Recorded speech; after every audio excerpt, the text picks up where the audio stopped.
Hey folks, welcome to Luthier's Lair and part 11 of the Project Boris build, aka the gas-based quintessence. Yes, in this episode we're going to be looking at indoor curing of UV. Did I get that right? It should be indoor UV curing, yes, of the Solarez product, and then I'll level sand it back and see what I get and see what issues I have with it. Also, I'll be finishing up the neck LEDs, testing them out, and then we'll test fit it on the actual base itself. So let's get going with this episode. Bits of trial and tribulation, I'm afraid.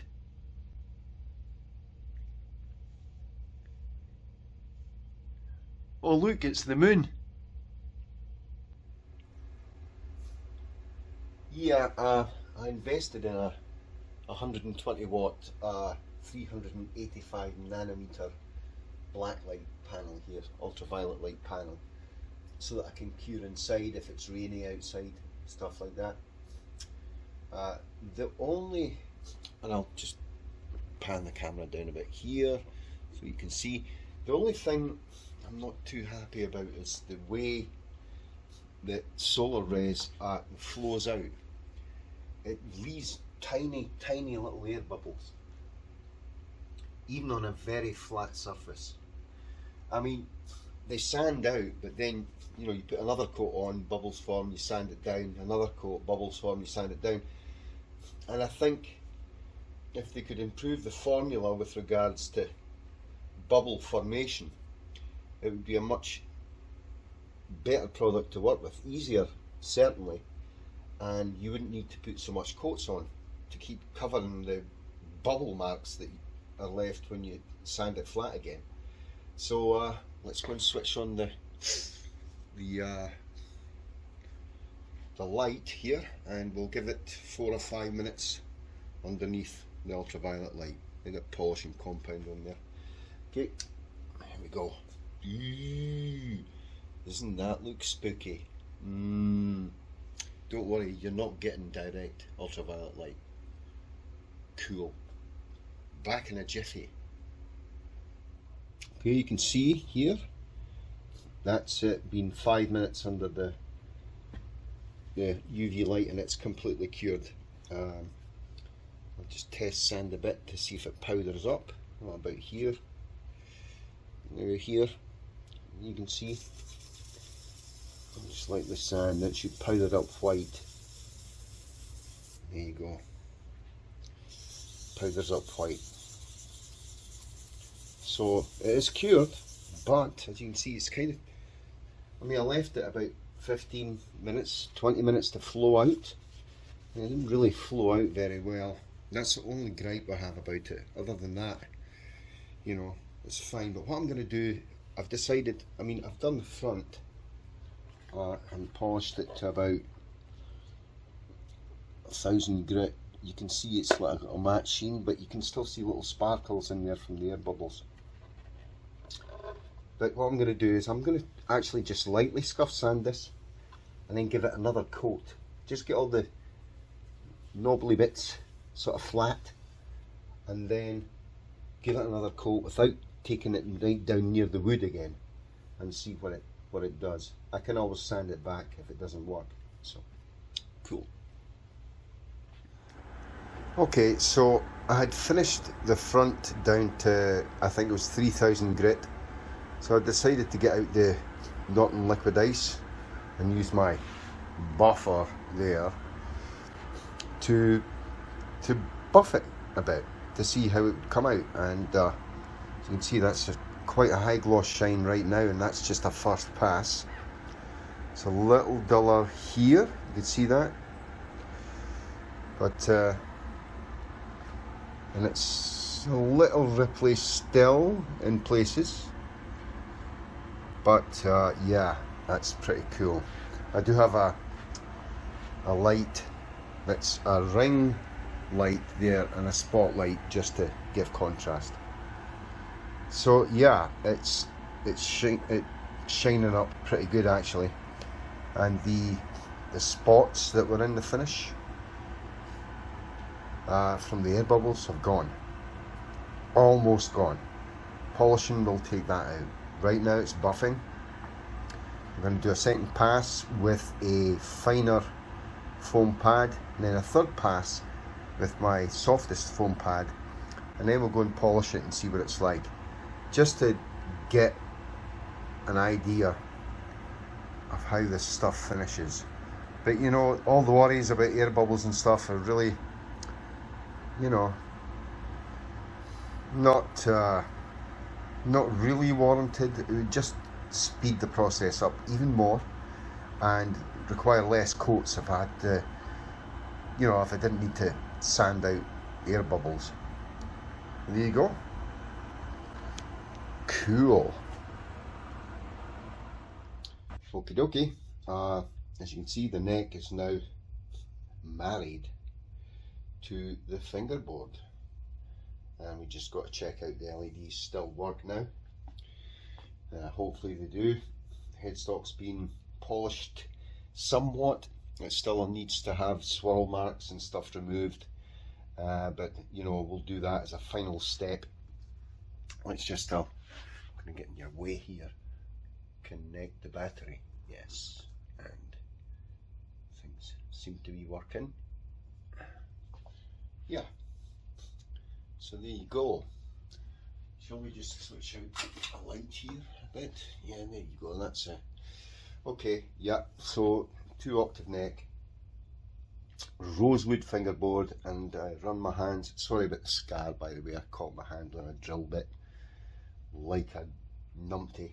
Anyway, it's looks a lot worse than it is. So I'm feeling down here just for ridges and stuff. Now I did get these pretty much into size. I can still feel slight ridges and slight glue lines, which is good. Just use a razor blade with some tape on it to, you know, to scrape the glue off, and then sand it down. If I turn the neck around now, let's unplug it, so to speak, so that I can do this. Sorry, I'm in your way. Turn that round. Let's fire the lights back on. Yeah. So, yeah, what we've got to do now is get all this tapered properly. There's little ridges and bumps there. There's a little glue spot there. I don't know how that got there, but that's easily removed.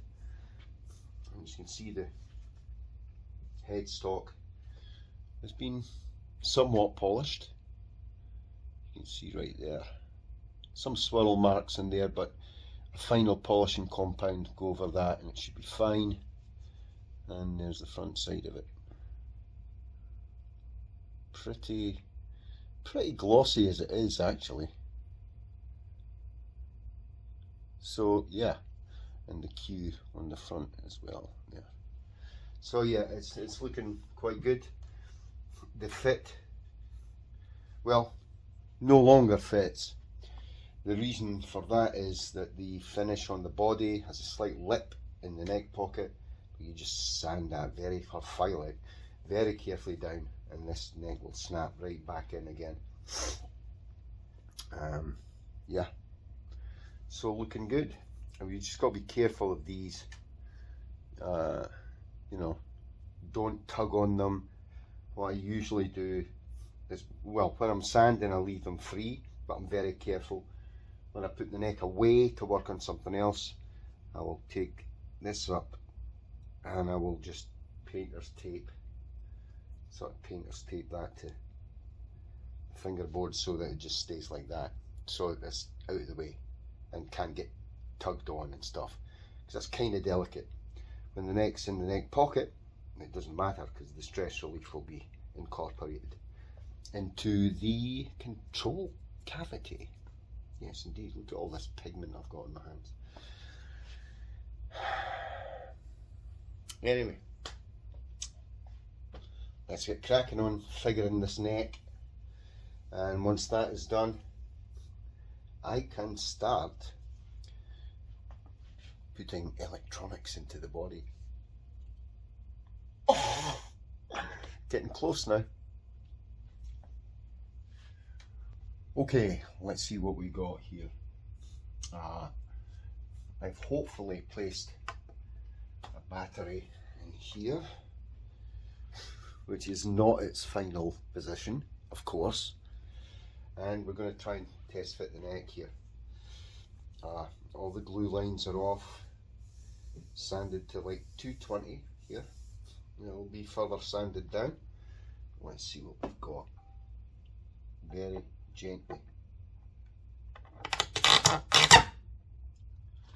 You hear how tight that was? It was damn tight. Damn tight. Beautiful fit. Right, I got crap all over it already. There you go. And of course, let's just make sure everything's okay when it's in situ by wiring up. Well, used to be good at this. I used to make radios by doing this, you know, wiring with no solder at all. Anyway, that's by the by. There it is. And yes, let there be light. So now you're starting to get an idea of how it's going to look. Man, that's tight. That's great. I mean, what a fit. It's perfect. So, looking quite good, eh? Yes, indeed. I am quite happy with that. That's another test fit completed. Now, I guess I'm going to make sure the tuners fit, and then we're going to start putting the electronics into Mr. Boris' quintessence here. Brilliant. So yeah, earlier on I was extolling the virtues of Solarez. I can't believe it's not lacquer. That's what it is. I'm having problems with this. It won't flow out. I did a preliminary finish on this base. It took me a while, you know, because I have to coat, then flat sand, coat, flat sand, coat, flat sand. You know, it's quicker, but what I have now is I had to scrap the original finish. There were pit marks in it and dimples and stuff. So even at a levelness of 12,000 grit, you can see it's still pitting.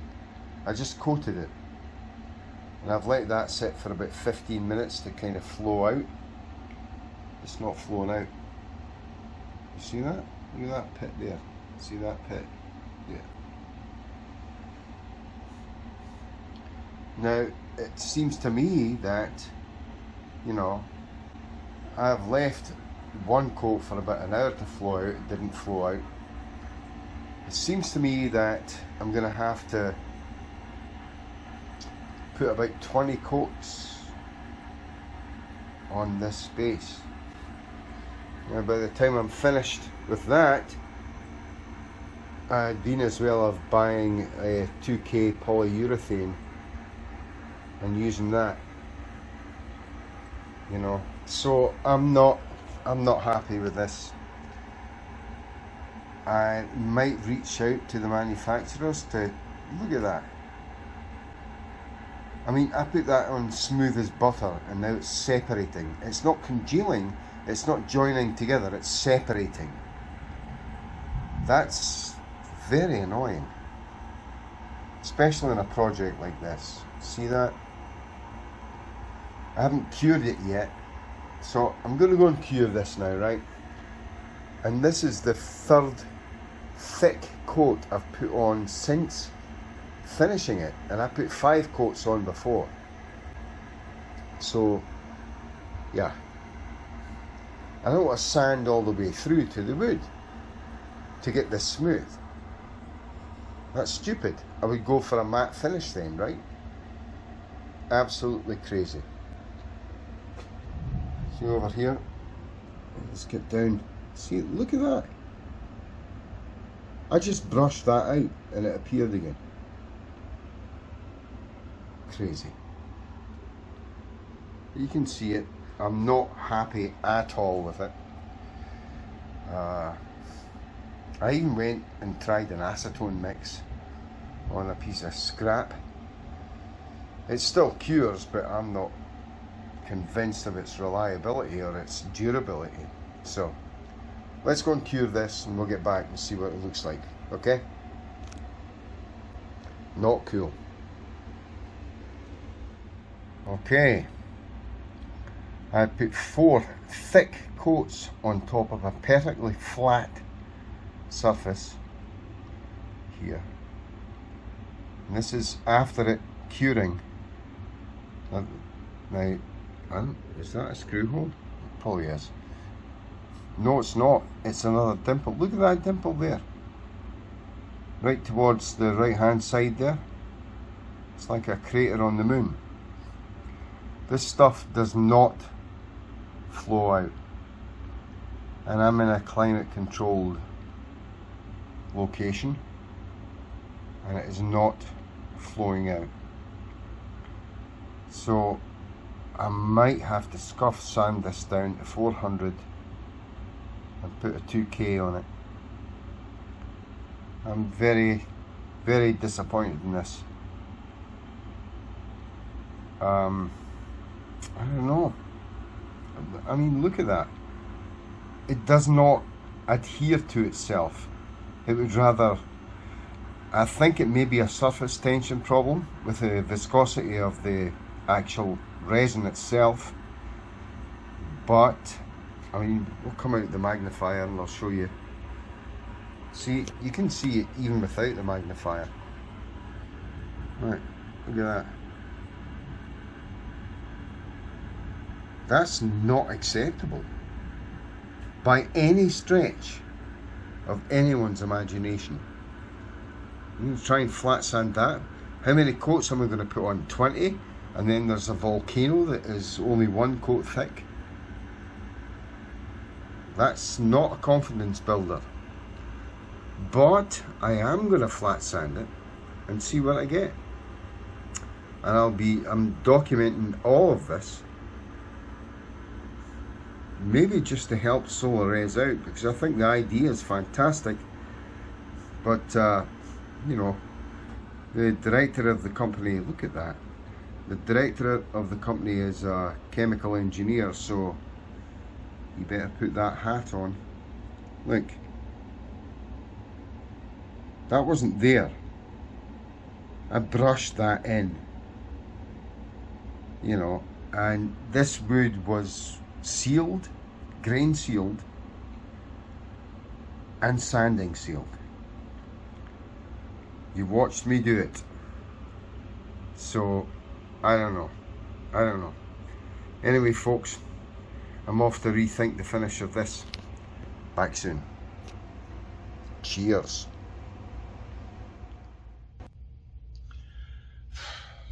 That's it for part 12, 11. 11, yeah. I'm jumping the gun here because I want to get to part 12. Because in part 12 I'll be stripping off that finish. Yeah, doing the whole lot again. And I'm going to go with the 2K polyurethane. We'll see how it transpires. Should be fine. So yeah, that's coming up in part 12. I wonder what else. I do have some notes. Wait a minute.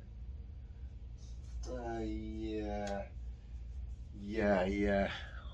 Going to make the body darker as well. So hope you stay tuned for that. Hey, if you like what I'm doing on this channel, and if you haven't subscribed, please consider doing so. It really helps me out. It's free after all. Give me a thumbs up and click the bell for notification of any further uploads that I do in the future. Until then, as usual, stay safe, be good, and I'll catch you next time. Thanks again for watching, folks. Cheers. Bye-bye.